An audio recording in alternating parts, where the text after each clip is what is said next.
Rungtynės vyko kažkaip permainingai, žiūrovams įdomios.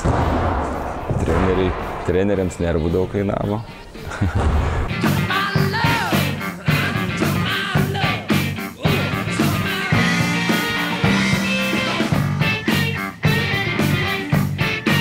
Baudavosi jie, o taip tai visi beveik darėm žingsnius.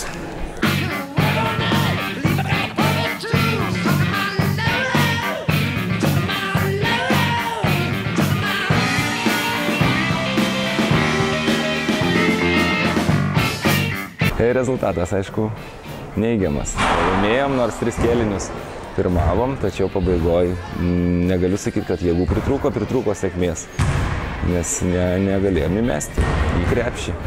Ir ypač per 4. kėlinį, kurį ir pralošėm, manau, pelnant per kėlinį 4 taškus, sunku pasiekti pergalę.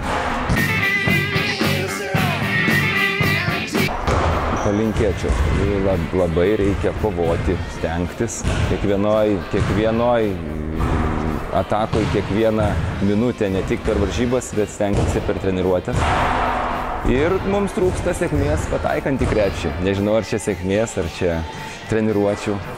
Tai aišku, reikia daugiau tik treniruočių negu sėkmės, nes mūsų didžiausias minusas yra tai pataikymas į tą apvalų lanką oranžinį.